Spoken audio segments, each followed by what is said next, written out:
Yella Home with Ella Schofield and Big House. And we're live through till 8 o'clock on this fine Monday night, even though Monday doesn't know what it is. Monday's just Monday. Poor Monday. Yeah, you're absolutely right there. I think that the afternoon Karat team does a good job at kind of summarizing every day. I know what they have, but yeah, like they have for every single day they have some sort of a saying, which I find that interesting. And what do they say about Monday? I don't know. Yeah, Monday is like the lost child. It's the lost day. Probably is. Yeah, it's just like Monday. It's not Sunday. Sunday's the start. It's not Thursday. It's not Wednesday. That's nearly Thursday. Yeah. Before we go further, what's your favorite day of the week anyway? Is it Thursday? Thursday. For me, it's Wednesday. Why? Because it's nearly Thursday. Yeah, 100%. You're right. See, Wednesday, poor Wednesday, this whole identity is being nudged up next to Thursday. Truth. Do you know what I mean? Yeah, but I like Wednesday. Like Thursday gives me pressure because it's the weekend. But Wednesday, I was like, yeah, tomorrow is cool. Oh, no, I disagree wholeheartedly. Yeah. Right, look, I've got this amazing thing here for you. This is going to be fun. And I have no bell. Bell must have gone home. So anyway, we have a new glossary for 2020. So flicking through dictionaries, and we actually talked about it a few weeks ago, there are new words that have entered the Oxford Dictionary that we didn't have before. But this is 36 new words and phrases that have defined this year. Okay. None of which we were really using beforehand, and now we do. So I thought I'd run them by you. Yeah. These new language sort of icons, and see if you know all of them, because I didn't. Okay. So here we go. Yeah. Blur's Day. Blur's Day? Yeah, you heard that one? Wow, no. What? I hadn't heard of that one. What is but it? Apparently, it means all the days started, you know, we're in lockdown. Yeah. All the days started to blend into one another. You were in your pajamas on Tuesday, and the same as you were on Wednesday. Wow. Same as you were at the weekend. Got you. So when people started going, oh, what day is it? I'm losing track. I would go, I don't know, whatever. It's Blur's Day. Yeah, you know, because pajamas were 24/7. Wow. I am not sure. This is the use of it. I'm not sure what day it is today. It's a Blur's Day. Yeah. All right. Great. Bubble. Bubble. Yeah. Yeah. I mean, it used to be bubble, but for me, when I hear bubble, I am an NBA guy. I see the NBA. Of course, but then that is the definition of it. So basically, your bubble is now the group of people you're allowed to interact with to stop the spread. Right? It's a bubble. It's no longer like a bubble. So in the UK, it's part of government ruling that you had to select people to be in your bubble. You could have three family members that were in your bubble. And they're called, I speak to my relatives, the grandpas and the grandmas bubble and the A, nanas. bubble T, bubble C. No, they're like, oh no, and this person's in my bubble. And I had to say, what are you talking about? Which is like circle in a way now. Like it's like your group. You named a special group, and then that was legally allowed because they were in your bubble. Mental. Now, capping. What does that mean? Capping. Put in a sentence for me. All right. Noah said he went up the Burj Khalifa. He's totally capping. That would be the sentence. No, yeah, I mean, there's the hip hop meaning to it, and what does it mean? Lying about something. Yeah. I was Right. gonna say that. Yeah. And I no didn't cap know means like No cap. It's used in rap. A lot of rappers would use it. Oh, no okay. cap, which means no lie. Right. Okay. So we've stolen that from the hip hop world then, or apparently the Globe has, That's and true. everyone's talking about it. Bring it back to hip hop. Bring it back. Okay. Corona coaster.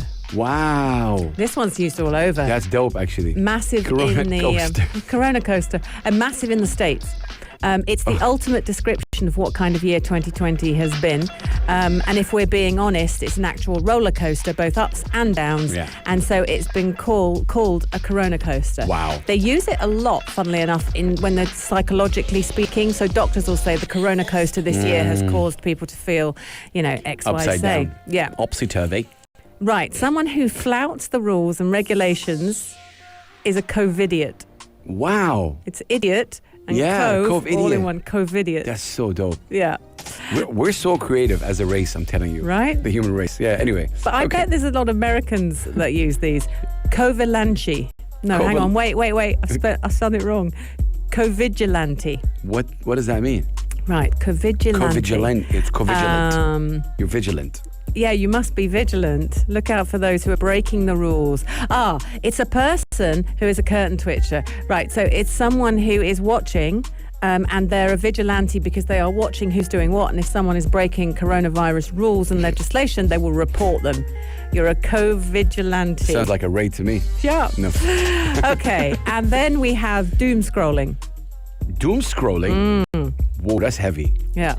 Doom scrolling? Doom scrolling. Ooh. This is a verb, and it's basically about pessimists. Okay. So, pessimists are going to love this. It's the act of scrolling through social media or maybe online in general, looking for negative news to confirm your suspicions that everything is rubbish. Come here. This is my world.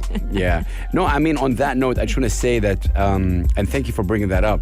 Many people are using social media to address, people and attack them, and it just really hurts. It hurts really bad. Yeah. And don't do that. Don't be that word, whatever that is. Yeah. What was it? Doom scrolling. Don't do it. Yeah. Yeah. Stop doom scrolling. Cool.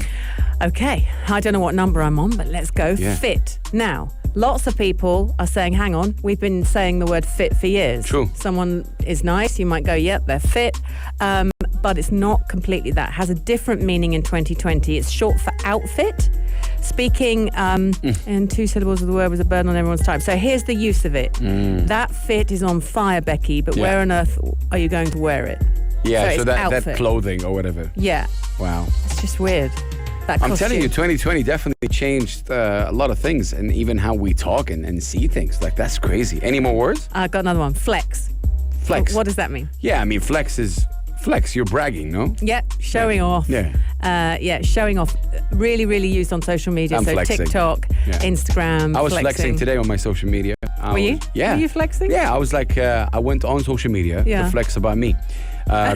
Seriously, I love that. I was bragging about At least me. you're honest. Yeah, and I was saying, I think it's important to be proud of yourself. You've been through a lot, All right. me as a soul, this year. And I was like, you know what? I want to give my flowers. I want to give me my tap on the back. If no one is giving me, I'm going to give myself one. And what were you tapping for? What were you tapping about? Like, just good job. Good year. Yeah. Been a tough year. Yeah. Really. Think about it. Okay. Been a tough year for a lot of people. So Yeah. tap myself on the back. Loving that. Okay. Herd immunity. Herd immunity. Wow. Yeah. Yeah. Oh, that yeah. used to be used to describe, well, a herd is a group of animals. Of animals. Yeah. Now it's obviously the phrase that's become synonymous with apparently, hopefully, some sort of immunity to COVID-19. Wow. If we all are, if it's in our herd, if it's amongst us. But I don't think that really works. Give me one more. Okay. Infodemic. Infodemic. It's an amalgamation of information and pandemic, and the word covers the sheer volume of news everyone has been constantly and relentlessly Infodemic. reading and exposed to. Yeah. That's a good word, actually. Infodemic. We just That's a good word. have immunity passport. Immunity passport. Yeah, that's coming. Might be the latest thing you need to carry around to prove that you're vaccinated. That is so coming. Yeah. And Karen is in there. Karen, Karen. Yeah, the name Karen. Why? Because if There's a you're lot a of Karens out Karen, there. it's given to anyone who behaves in a demanding or entitled manner. They're such a Karen. You know, if you're a stroppy kind Wow, of all diva. the Karens I know are like that. Are they? Everyone says that. There's something about Karens. They're divas. Yo, if you're a Karen right now, text us. We want to talk to you. 421, you'll get you on the Please. air. We'll That'd make be you so famous, funny. I'm telling you. Yeah. Wow. There we go. That's enough of incredible all words. that. Yeah. Wow. Are there other words? Where can There's people read more. the whole thing? Is it There's on the more. National or It's something? the National. Definitely. Yeah, Check out the it's National. glossary of 2020. Check that out. Leaving you right now with Take Me Back to London. Yella Home With Anna Schofield. and Big House. Music's greatest songs. Greatest songs. Worth covering. Original classic hitmakers. Now, to talk about this band in the next 3 to 6 minutes, because I'm gorgeously blessed in that Pulse 95 allows me to set my own time in terms of talking about bands, especially when they're such greats as this. And it's the same when we bring live artists here. We're allowed free reign, and it's really, really lovely. But honestly, I can only scrape the surface of A, what this band achieved in their career span, and B, the members of the band, of which there are quite a few, and a very famous lead singer that had a very famous ending, and he's no longer with us. There are parts, I'm not going to lie, that I'm going to dip through gently, because actually the controversial life of the lead singer is something that will have been talked a lot about over the years. Did I know all of the details? No. Did I know what happened to him? Kind of. But actually, when you understand what he went through as a child, you then understand band, the ending. And I think it defined the band from all the research I've done, purely because he was one of the main songwriters. So as a result, all those feelings, those emotions, the person that he was, were channeled through the music that the band then did, and then ultimately came to the ending that it did. So let's talk about Linkin Park, American rock band. They're from California. And the band's current lineup is Mike Shinoda. Legendary. Yeah, and also one of the main songwriters of the band, along with Chester Bennington, who we no longer have. The lead guitarist, Brad Delson. You've got a bassist, Dave Farrell. And you've got a DJ and turntablist, John Hahn. Am I saying that right? Joe Hahn? John Hahn. And the drummer is Rob Borden. They're all founding members, those guys. You've got vocalists from Mark Wayfield and, of course, Chester Bennington. Massive. So characterised these guys as alternative rock. That was the start. That was their early kind of music. They were alternative rock. And then it went into heavy metal and hip hop. And that was the thing that obviously defines them for someone like Big Hass, who sits there as a hip hop guru and is able to go, yeah, but fam, as you do, fam, that was massive. You know, they took these two genres in a modern way. They fused it together, and they fused the fans together, which is something that you obviously got very excited about. But what they later transitioned into was electronica and pop influenced music. So they really kind of ran the gauntlet. And I love bands like that because there are a few of them around. And what they do is they do their journey. They take their journey. And I think if you stay in one lane, it's probably boring, and maybe that's when bands blow up. That didn't happen here. The band didn't blow up. The lead singer did, but there are reasons for that. So they were founded in 1996, rose to international fame with their debut album, The Hybrid Theory, from 2000, which was, certified diamond, and just massive. And it was released during the peak of new metal scene.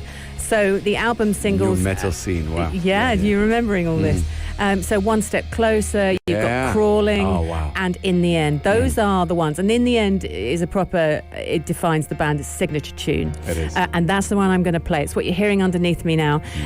When you do listen to it, listen to the words, because once you understand what happened to Chester, you'll understand what the song is about. Another thing with Crawling, it's another song that I'm not playing this afternoon. Love it. When you listen to the words of Crawling, Chester said several times that he only ever says I through Crawling, never you. He's never accusatory, and the reason he says I is because what he learned to do is be responsible for how he feels. And he said, he really suffered from depression and addiction throughout his life, but depression was a main thing. And he said he came to realise that it was him making himself depressed. He was choosing to feel like that. And that when he chose not to, and when he chose not to go down the poor me, that was his words, by the way, the poor me wormhole, he was better. When he went down the poor me wormhole, then it all went off kilter. So they've had a big variation on musical types. Their fourth album, 1,000 Suns, layered music, lots of electronic sounds, and their fifth album, Living Things, sort of had all sorts of musical elements, and that's what they kept doing. They kept, because their sixth they went back to heavier rock, and that's what they did. They just did the journey. They've won 2 Grammy Awards, 6 American Music Awards, 2 Billboard Music Awards, 4 MTV Video Music Awards, 10 MTV Europe Music Awards, 3 World Music Awards, and in 2003 MTV2 named Linkin Park the 6th greatest band of the music video era and the 3rd best of the new millennium. That's nice to see. I mean, to hear that, put the stats together. Linkin Park has been able to cross borders, like in terms of like I was a kid in Saudi Arabia listening to them. So they were able definitely to cross borders that way because of the passion of Chester and because of the coolness of Shinoda, how the beats were. It wasn't strictly rock, and it wasn't, of course, hip-hop. It was like that merge between both, but in a very fantastic, incredible way, because obviously there's many bands that tried it before.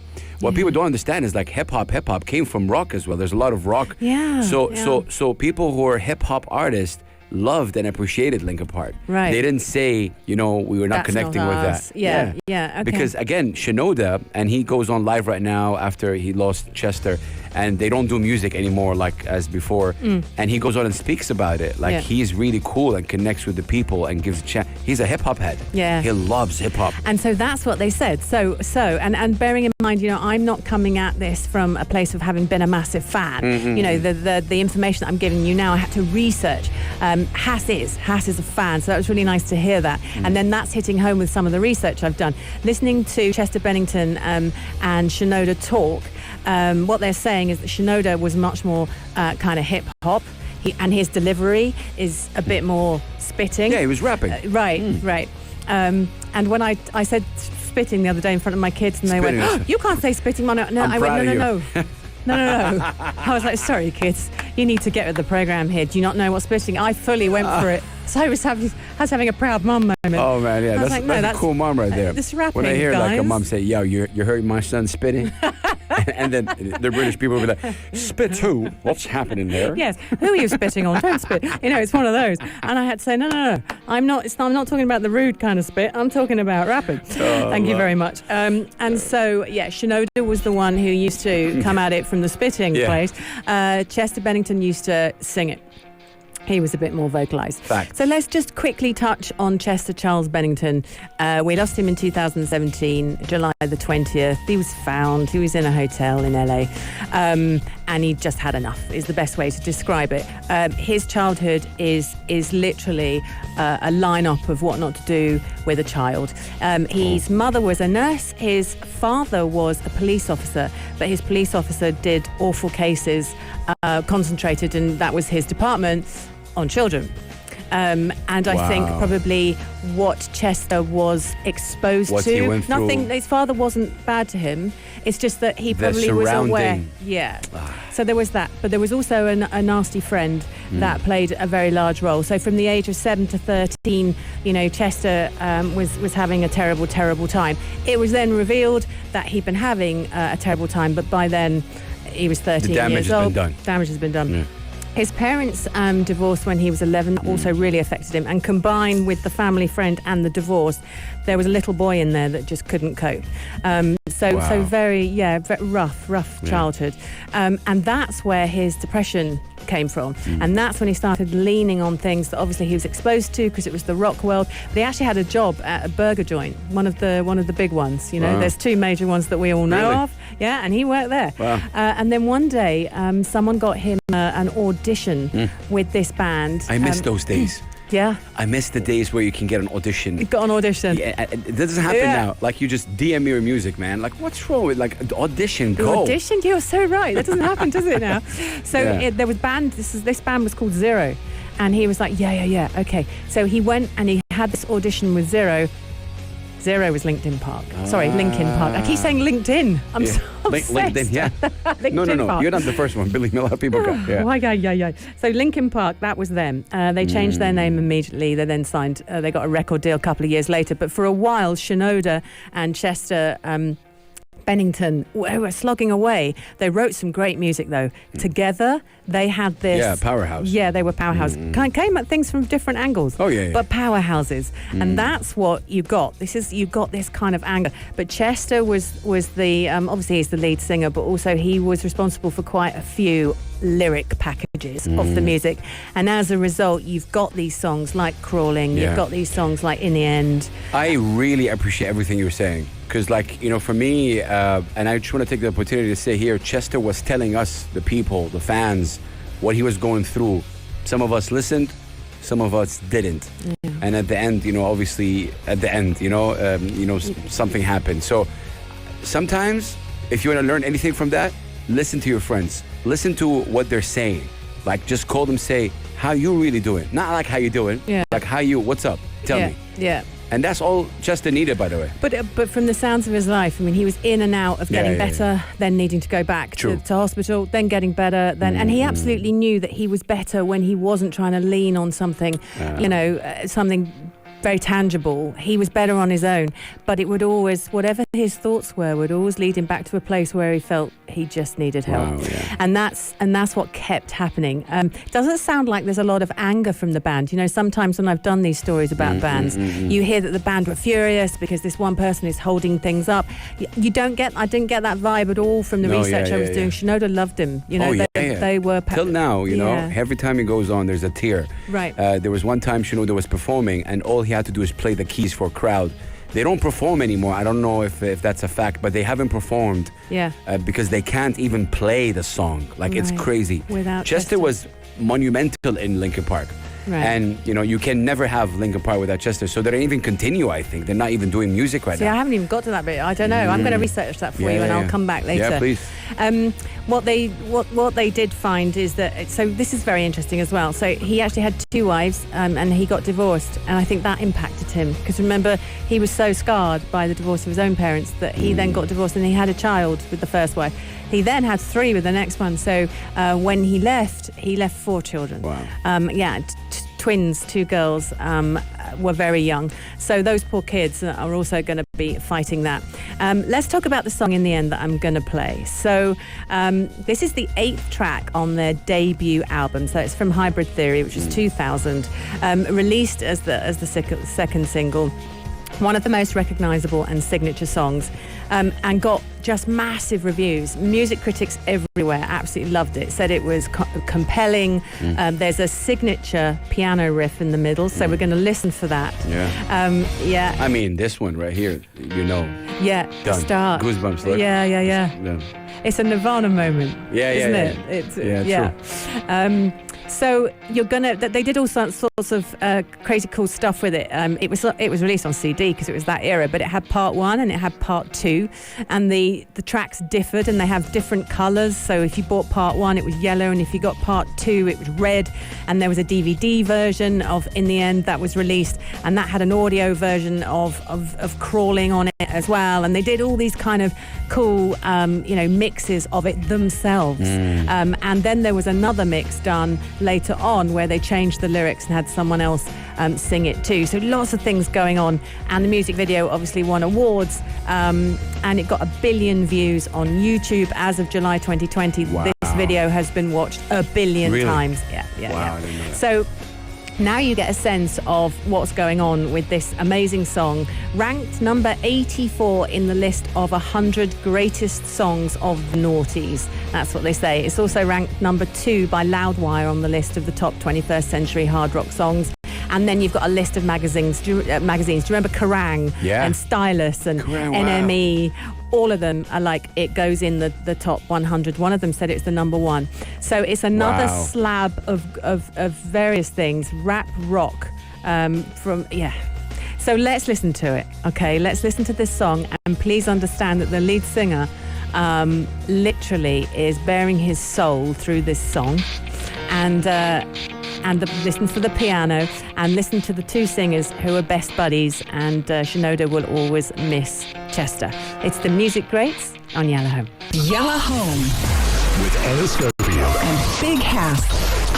And here we are on a Monday night. Hope you're having a nice drive home, or wherever you may be. Maybe you're listening digitally or watching us on YouTube. Pulse 95, of course. Really nice having you with us wherever you may be.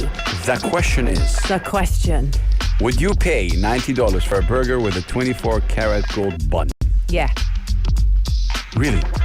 Yeah. And this is the thing. I would. And there's a reason why. I'm nosy. Okay. So, and that's the thing. They're calling it curiosity. They're saying people are buying it out of curiosity. It's just one of those crazy things. People want to know why it's got gold on it, and it literally has 24-karat gold on it. So just to fill you in, it's in Colombia. This restaurant manages to cook, and it does look like an incredible burger, by the way. They're not going half in. It looks delish for fish. It's like a big old meat patty that's freshly put together by the chef, and then it's got loads of other gear on it. Then it's put in a bun, and then they cover it in 24-karat gold sheets. Exactly. I mean, I have no idea. I'm just trying. It arrives sparkling. It's an immediate Instagram moment. It costs $88, $88.80 to be exact, and it's just it's hand brush the gold until each bun is fully covered. Right.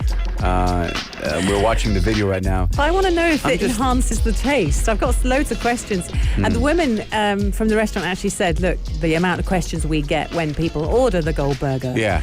And so they're there going, yes, it does taste like this. Yes, you can have it medium I just think rare. like it's nonsense. It's complete nonsense. And gimmicks. yeah, and I think this year's been weird. The thing is, you go like, we need those sort of news just to let out down. But I mean, to let out down, I love that. To let out down, no, oh my it's God. lovely. It's like me smalling things on the computer. Yeah, smalling things. To let things go, right? It's been very tough. And you need like those news. You hear like an ostrich in the streets, and you hear like a now 24 karat gold burger. Is it really worth $90 to spend? The question is like, I don't know. Share it with you, mate. No. I just buy one for both of you. But what's so curious about it to you? Like, why are you curious? Oh, it's pure nosiness. And they know, I think it's a great gimmick. Come and eat a burger with 24 karat gold on it. All right, then. Like I would. Okay. Wouldn't you? No. And you'd Instagram it. Oh. Yeah, but if you were with a friend... Okay, so we go together. If I was there, maybe, yeah. Right. And I said, do you want a bite of my gold burger? You're like, yes. You would so have a bite of the gold burger. Could be, yeah. If I'm there and you're buying, yeah. Okay. But I wouldn't spend $90 on it. But we could all have it. Oh, yeah. I mean, Richard and Hanan, sure you we go all with get me? in there. Yeah. You'd share your goal with me? I'd share my gold You know with what that means? Bank account. No, you've got to pay half. We'll share it four ways. Yeah, oh, that's nice. Let us know if you'd pay $90 to eat and have a bite from that 24 karat gold burger. We'll be right. Yeah, you want to say anything? I just wanted to say, would you be able to not have it if you went to that restaurant? Come again? So there's the question really. Not would you have it. It's would you be able to not have it? Would you resist? Would you? Because that's the reason. Oh, yeah. For Surely. me, no, yeah. I wouldn't. Well, it's on the menu and you're going to go, yeah, no not thanks. Intrigued. My wife would, because she's noisy like that. And that's all I needed. For me, I'm like the boring guy. Like I would go to the restaurant and maybe order the same thing. I don't know if you guys feel the same way, but my wife is trying to change that sometimes. Like, Haas, you got to try this, you got to try that. Yeah. And she does a beautiful job at it because she knows how my mind works, and she tells me the things I know that I would like. The thing is, I go to a restaurant and I know what I want to order. I want to have, especially if I'm hungry, I want to make sure I'm satisfied. Right. I don't want to try something new. Okay, okay. But my wife is the total opposite. She likes trying something new. Yeah. And 95% of the time, you guys, when she tries it and the plate comes in here, it's like, oh, I wish I ordered that. Right. Okay, she's got you. All right. So then we'll order the burger and you can try ours. Could be that for sure. Yeah. We'll be right back. Yalla Home With Anna Schofield. and Big Hass. And his money. I hope you have it. Good drive. Indeed, that's what. Don't forget, it's on Pulse 95. Messing with me, and I'm like, is it my headphones? Because there's a loose wire here. You guys should have seen her face. And I turn around and he's just going, she's like, I am. Yeah. It's like being on air with a gremlin. Have you seen the film Mars Attack? No, that sounds like a child's movie. Wow. So you watch it is always a child movie, but it's freaky actually. If you know Mars Attack, message me right now, like really right now. If you know that film, 4215, I'm going to give you a specific big shout out if you know that film. So 4215 Salat, and if you know that film, a specific big shout out. Specific, see, you get me right now. Specific meaning like it's by voice. I know, Okay. I know. Specific, not Pacific. It always annoys me when people say Pacific. Did you put on makeup? Yes. Like and lipstick right now? Yes. Oh, nice. Wait. I just noticed. And the reason we can say that is it's also visual. Did you do it right now on as camera. well? Just now or the whole show? I did it during the last two songs. that's You too were quick. chatting to me while I was doing it. I love this. Like That's so quick, you why guys. does She it look? doesn't- Is it too much? Is the lipstick No, too it's much? dope. I got a dinner date, So. Be back before 12, all right? Be home. All right, Anna, let's talk. I'm really interested to talk about this. 3 signs Yeah. that says that your child is spoiled. It's spoiled. And actually, what you can do about it. So spoiled, is it with a T or with a D? Spoiled. Yeah, not spoiled. Oh, what does So spoiled mean? Food is spoiled, Okay. I think. Spoiled is when something is spoiled. Yeah, that was a great definition. And now, back spoiled to the studio. is when something is spoiled, dude. Yo, I tell you what, I'm Oxford telling you, Dictionary man. right here. Gabby, you're shooting something right now. This is the point. Huss, spoiled when something is spoiled. It's the lipstick. It's gone to my head. All right. So, Tell me. spoiled means ruined. So this is 3 signs that your child is ruined? Yeah, that it's off kilter. It's not right. Okay, tell me. But a bit bratty, okay? Bratty. Bratty, that's the word. Yeah. Okay, now I so get it. tantrumy and yeah, spoiled is when they're not nice. And if you Tell do me. the wrong things with kids, that's what's going to I happen. can't wait. 3 signs that says that your kids are spoiled by Anna Schofield. Okay, here we go. They throw a fit or a tantrum when they can't have something they want and you've said no. Yeah, that's true. Not nice. Yeah, that's... When you won't buy them something. Oh, my God. And they think it's okay to absolutely beg for it, then throw a tantrum. In the shop, right? Yeah. Like you're in the shop. In public. Mommy, I need to buy that. I want it. I want it now. You're like, no, I want it. Okay. Boom. So, okay, as a mom, Yeah. what do you do at that point? Do you really buy it to get out of the situation? No, or you make a scene? You use elaborated code, not restricted code. So tell me about it. Let's talk about it. So there's 2 types of code as a parent that you can use. Okay. You can use restricted code, which actually will perpetuate a bad situation, or you can use elaborated code. So I learned this in psychology. I did it. Anyway, so there's... You flexing? I did then a little bit. So restricted code is, the child's about to put their hand up onto the burner at the top of your cooker and they will burn their hand. Truth. Restricted code, you would go, don't do that. No, Elaborated I'm code. in the second. I'll let him do that. No, let them. That's not an option. House. Okay. Let them burn themselves. And Parenting 101 by Yellow Home. No, the second one is don't do that. You're going to burn your hand on the flame. Okay. And then hopefully you get a question like, what's a flame? Come here, I'll show you. Lift up. That's fire. That's going to burn your skin off. You're a good parent. Right. No, you just got to use... You're really good. Remember that was information is power. If True. you tell a child why, they get it. If you treat them... Really? Like, yeah, absolutely. Oh, man, kids are loving you right now. Tell us why, Mama. Yeah, why they could I gotta know not buy why. this one? You'd be like, well, I'm working 3 jobs a day, honey. I can't give you that right now. This is 350 dirham, which means I gotta pay for petrol and I can't pay for... Yeah, but that's not a bad answer. Okay. Like, give it to the kid. Let them understand it. Okay. So if they start throwing a tantrum in the middle of the store and everyone's you can looking at you and judging you right now. Yeah. But you turn around and go, but I don't have the money on me. So, and we're also trying to get chicken for tea. So would you rather have that toy or do you want dinner tonight? Yeah, I want to have that toy. I want chicken. But that's not fair, is it, on your sister who's also standing here and she would like a Barbie doll? Well, okay. The sister why would are be you like, more We'll split the. Okay, yeah. Good job. Okay. So I don't know, whatever it is. Nice. So, but give them something more. Okay, that's sign number 1. Sign number 2, they're more focused on getting the item than actually using the item. Ooh. So when they finally receive the thing they've been dreaming about, do they then play with it a handful of times and then maybe throw it away or just not really bother that much? They're more interested in the actual having. I must obtain it. That's a sign they're a bit spoiled. Move on to the next thing. Okay. That's very good. Important point. I'm like trying to put it in my case with Ahmed, but he's autistic, so it's something's a bit different there. Yeah. But sometimes he does that. The second point. Right. Like he just wants to, because sometimes he feels comfortable with this thing being there. Then that makes sense, you see. So that's a different set of values. Yeah. More than maybe using it, just comforts him the fact that it's there. Yeah. And then he plays with it later, but it's like there, Okay. And he keeps roaming around. Okay, what's point number 3? I'm enjoying this. Okay. Number 3. Oh, hang on. Number 3. Where's number 3? Wait. Number 3 is keep going away. Refuses to get rid of things. Now, this is interesting. Oh, it's very interesting. What do you mean? So when your child spots something they haven't played with for ages and you're about to put it in the charity box, they declare undying attachment to it and will not give it away. Struggling to give something away they no longer need is a sign of materialism, apparently. Wow. Yeah, I don't. Ahmed doesn't have that, alhamdulillah.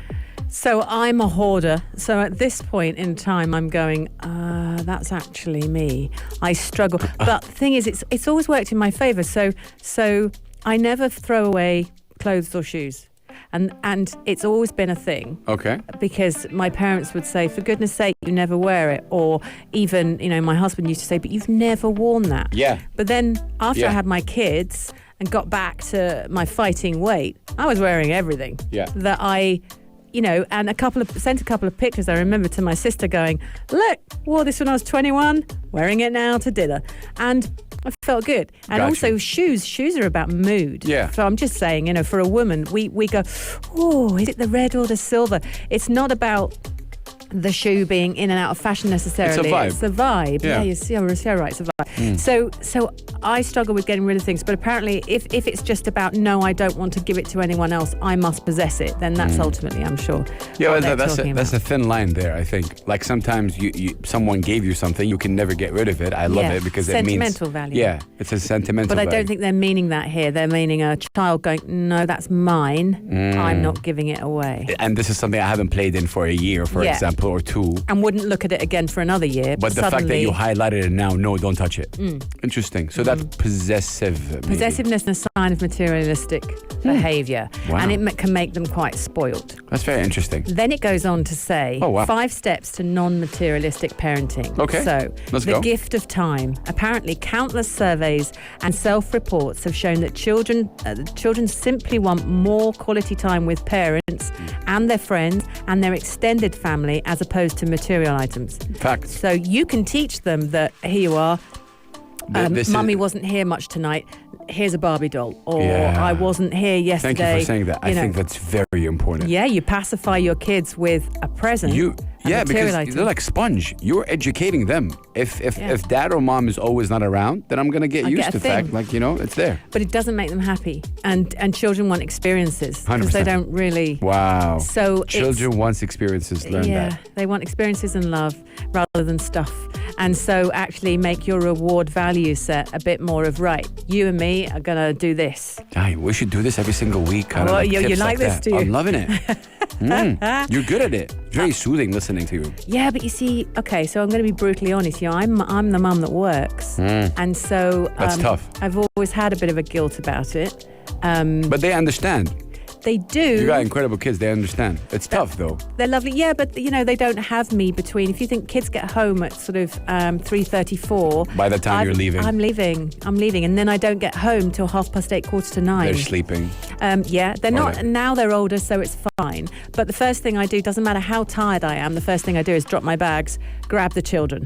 What's up? How you been? Then and quite often they run down the stairs and we all sit in the kitchen for an hour catching up. Because it's their time. Yeah. So, and we all do that. No, I like that. And that's really important. But you're a good mom.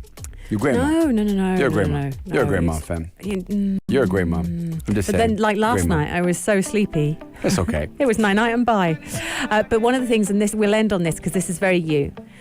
Counting your blessings. Ooh, I knew you'd like that. Making it a rule to go back when we receive, be polite, be courteous, holding the door open for people, things like that, reading a story, eating together as a family, all activities that are supposed to be for everyday life, and they're really important in order for children to understand the true meaning of core values. And those are things. One thing I think we all, as the human race right now, especially in this maybe...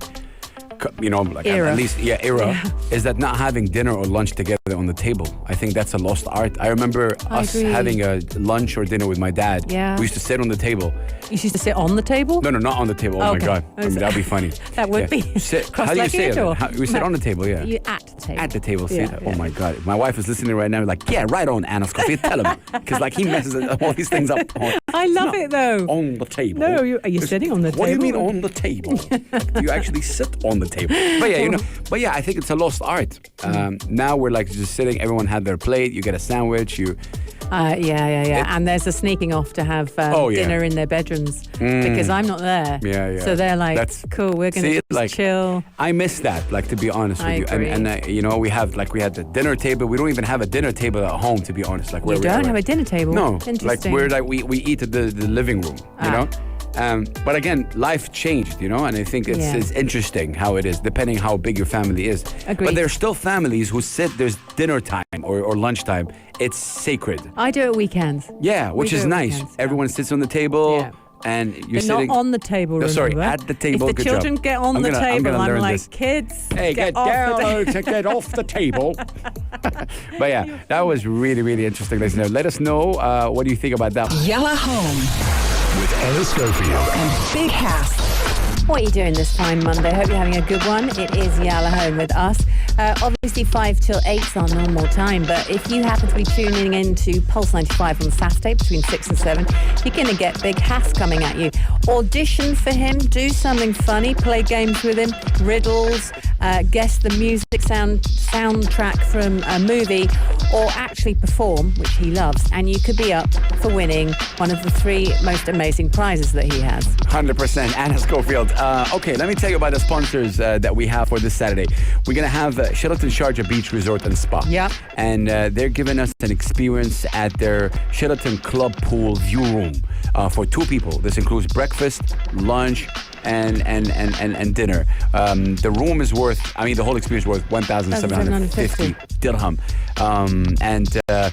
Sheraton Sharjah Beach Resort and Spa is Sharjah's favorite seaside gathering place with over 349 spacious rooms, a kids club pool, 2 outdoor infinity pools, and that could be for you. Very simple. Or you've got Madar Al Jada. I hope I'm pronouncing that correctly. This prize is lovely because you've got F&B vouchers worth 500 dirhams, and you can spend that at the food trucks. I love a food truck. I really, really do. Yeah. And then you've got 24 outlets. So it's one of the biggest in the country. And you've got a wide range of flavours on offer of all sorts of food. So the donuts and the burgers and the sushi and the pasta and dedicated vegan fast food place. Yeah, which is really cool. Amazing. So giving you like 500 dirham voucher to spend there in addition to this incredible big drive-in cinema and state-of-the-art really sound system. Last but not least, we're giving you this obviously Shurug when I say voucher package, it's interesting because obviously it's worth 500 dirham, but includes so many things, Anna. Shout out to the Sharjah Investment and Development Authority. This includes a meal for 2 at Manjari's Restaurant, which is an Italian restaurant. It includes a day tour tickets for 2 people at City Sightseeing Sharjah.